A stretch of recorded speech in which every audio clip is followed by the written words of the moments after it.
1778년 어느 들판엔 깃발도 승전비도 보이지 않았습니다.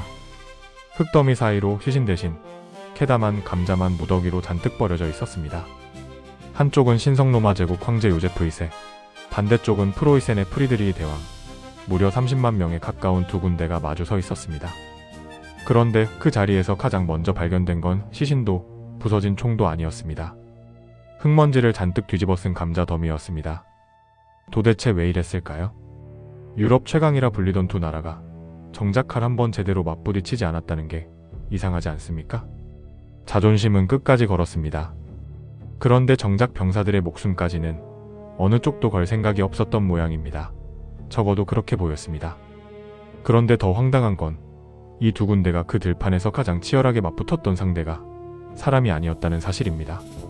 상대는 다름 아닌 감자밭이었습니다. 총보다 삽이 더 자주 쓰였다는 게 상식적으로 이해가 잘 안 되실 겁니다. 여러분도 고집 때문에 정작 중요한 걸 놓쳐본 적 한 번쯤은 있으실 겁니다. 의전쟁이 딱 그런 식이었습니다. 훗날 사람들은 정식 명칭 대신 그냥 편하게 감자전쟁이라 불렀습니다. 그게 오히려 더 정확한 이름이었으니까요. 그런데 이 전쟁 싱겁게 끝난 게 절대 아닙니다. 죽은 사람 숫자만 따지면 가볍게 볼 전쟁이 전혀 아니었습니다. 이야기는 1777년 12월 바이에른 선제 후 막시밀리안 3세 요제프가 천연두로 갑작스레 세상을 떠나면서 시작됩니다. 후사가 없었습니다. 바이에른이라는 거대한 땅덩어리의 주인 자리가 하루아침에 텅 비어버린 겁니다. 신성로마 제국 황제 요제프 2세는 이 틈을 놓치지 않았습니다. 어머니의 그늘에서 벗어날 첫 단독 작전의 기회였습니다. 새 바이에른 선제 후 자리는 팔치 선제 후 카를 테오도르에게 넘어갔습니다. 그런데 그는 이 영지에 별 욕심이 없었습니다. 카를 테오도르는 오스트리아와 몰래 손을 잡았습니다. 바이에른 영토 일부를 넘기는 누구도 모르게 진행된 거래였습니다. 대가는 따로 챙기기로 했습니다. 오스트리아령 네덜란드와 맞바꾸는 철저히 계산된 영토 거래였던 셈입니다. 이 소식에 분노한 사람이 있었습니다. 상속권을 주장하던 츠바이브리켄 공작 카를 자기 목이 송두리째 사라질 처지였습니다. 물론 카를 테오도르는 사과하지 않았습니다. 체면이 손해보다 늘 더 중요했으니까요. 프로이센의 프리드리 대왕도 가만히 있지 않았습니다. 오스트리아의 영토 확장을 막을 더없이 좋은 명분을 잡은 셈이었습니다. 1778년 7월 30만에 가까운 프로이센군이 보헤미아 국경을 넘었습니다. 제대로 싸울 생각은 처음부터 없는 사람들처럼 움직였습니다. 오스트리아 쪽엔 라우돈 장군, 프로이센 쪽엔 프리드리히의 동생 하인리히 친왕이 각 자군을 지휘하고 있었습니다. 양쪽 다 먼저 움직이지 않았습니다. 서로 눈치만 보며 진지 안에서 시간만 하염없이 흘려보냈습니다. 지금도 협상 테이블에서는 누가 먼저 양보하느냐를 따지다가 시간만 흘려보내는 일이 흔합니다. 정찰병들은 적군 위치 대신 어느 밭에 감자가 더 실한지부터 사령부에 보고하고 있었습니다. 여러분이라면 부하들에게 뭐라고 명령하셨을까요? 정작 장군들은 공격 명령보다 감자가 어디 있는지를 더 자주 물었습니다. 이제 그 들판에서 가장 무서운 적은 척군이 아니었습니다. 이질과 설사병 그리고 배고픔이었습니다. 1778년 가을이 깊어갈수록 군량은 점점 바닥을 보였습니다.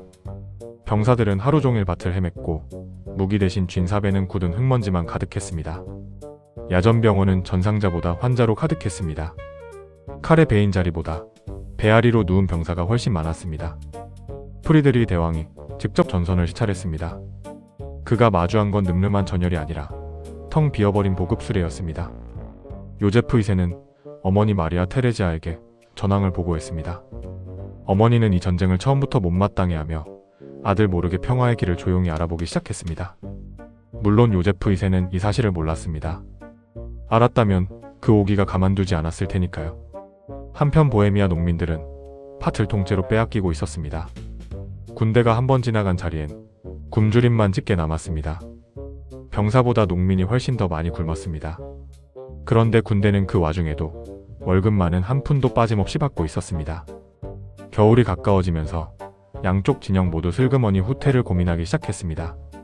프리드리히 대왕은 보급선 끊긴 겨울을 어떻게 날지 계속 따져보고 있었습니다. 요제프 2세는 그래도 끝까지 싸우자고 우겼는데 그 이유를 놓으면 위신까지 무너질 게 분명했기 때문입니다. 그만두자는 말이 가장 어려운 건 지금도 똑같습니다. 결국 누군가는 먼저 그 말을 꺼내야 하니까요.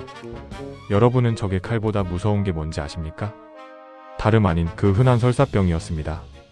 1779년 초까지도 전선은 여전히 그대로 교착 상태에 머물러 있었습니다.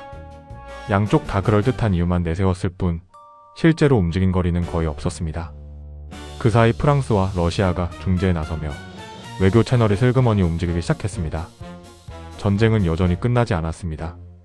그런데 양쪽 군대는 이미 지칠 대로 지쳐있는 상태였습니다. 1779년 봄, 마리아 테레지아는 결단을 내렸습니다. 평화 협상을 직접 그리고 은밀하게 밀어붙이기 시작한 겁니다. 아들 요제프 2세에겐 알리지 않았습니다. 프리드리히 대왕과는 비밀 사신을 통해 아무도 모르게 조용히 말을 맞춰가고 있었습니다. 협상 테이블의 진짜 쟁점은 영토가 아니라 누가 덜 꿀리는 모양새가 되느냐였습니다. 자식 모르게 전쟁을 끝낸 어머니, 여러분이라면 이 선택이 왜 되십니까? 물론 이 협상은 끝까지 비밀이었습니다. 비밀이 아니었다면 또 한바탕 기싸움이 시작됐을 테니까요. 협상 막판까지도 신경전은 계속됐습니다. 누가 먼저 양보안을 꺼내느냐가 그들에겐 마지막 고집이었습니다. 1779년 5월, 테센에서 마침내 조약이 체결됐습니다. 거의 1년을 끌어온 전쟁이 그렇게 조용히 마무리됐습니다. 결과는 의외로 단순했습니다. 카를 테오도르는 바이에른을 그대로 지켰고 오스트리아는 인강 유역의 작은 땅 한 조각만 챙겼습니다. 30만 대군과 1년 가까운 전쟁의 대가는 결국 마을 몇 개 크기의 영토가 전부였습니다. 죽은 사람 수가 마침내 공개됐습니다. 정확한 집계는 자료마다 다르지만 양쪽을 합쳐 4만 명 가까운 사람이 사라졌다고 전해집니다. 전투에서 죽은 병사는 극히 적었습니다. 대부분은 질병과 굶주림으로 조용히 목숨을 잃었습니다. 제대로 싸우지도 않은 전쟁에서 그만큼 많은 사람이 죽었다는 게 믿어지십니까? 장군들도 목숨을 잃었습니다.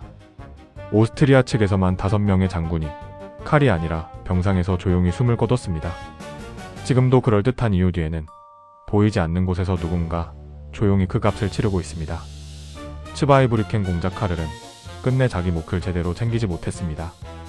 명분만 남고 실리는 흔적도 없이 사라졌습니다.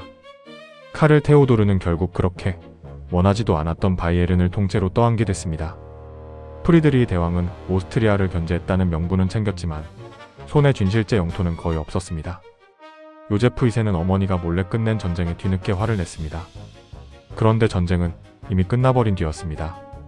수백 년 전 이야기지만 자식 모르게 큰 결정을 내려버리는 부모는 지금도 어디선가 똑같이 있을 겁니다.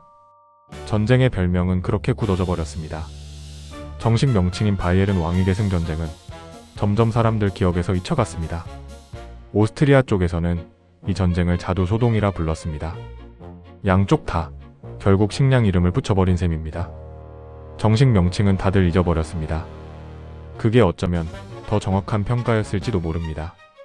훗날 역사가들은 이 전쟁을 역사상 가장 비효율적인 전쟁 중 하나로 손꼽았습니다. 여러분이 이 전쟁의 사령관이었다면 끝까지 고집을 부렸을까요?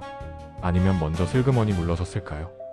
살아남은 병사들은 각자 고향으로 돌아갔습니다. 가져온 건 무공훈장이 아니라 굶주림에 대한 기억뿐이었습니다. 농민들은 처음부터 다시 밭을 일궈야 했습니다. 짓밟히고 뒤집힌 땅에서 다시 흙을 뒤엎는 일부터 시작해야 했습니다. 물론 그 누구도 농민들에게 사과하지 않았습니다. 전쟁이란 원래 늘 그런 식이었으니까요. 거대한 동원, 막대한 죽음, 그런데 막상 지도를 펴보면 바뀐 건 정말 손톱만큼도 없었습니다. 그렇게 한 시대를 뒤흔든 자존심 전쟁은 감자밭 위에서 조용히 그리고 허무하게 끝이 났습니다. 수백 년이 지났지만 인간은 그때와 비슷한 실수를 여전히 반복합니다. 작은 고집 하나가 결국 큰 손실로 돌아오는 일은 회사 안에서도 흔하게 벌어집니다. 가족이나 친구 사이도 다르지 않습니다. 사과 한마디면 끝날 일이 관계 자체를 끝내버리는 경우도 많습니다. 여러분도 그런 기싸움 한 번쯤은 해보신 적 있으실 겁니다. 사람은 눈앞에서 손해를 보면서도 꺾이기 싫어서 멈추지 못하는 그런 존재인 모양입니다. 감자밭이든 회의실이든 결국 똑같은 패턴이 시간을 건너 계속 반복됩니다. 그날 그 들판엔 대체 왜 감자만 남아 있었을까요? 처음 던졌던 그 질문 아직 기억하십니까? 답은 의외로 간단합니다. 아무도 먼저 굽히려 하지 않았기 때문입니다. 그 대가로 그만큼 많은 사람이 죽었다는 사실은 어느 기념비에도 제대로 새겨지지 않았습니다. 여러분이라면 그 들판에서 묵묵히 감자를 캐고 있었을까요? 아니면 끝까지 칼을 들고 있었을까요? 역사책에는 바이에른 왕위 계승 전쟁이라는 무겁고 거창한 이름으로 또렷이 남았습니다. 그런데 사람들의 기억 속엔 그냥 감자 전쟁으로만 가볍게 남았습니다.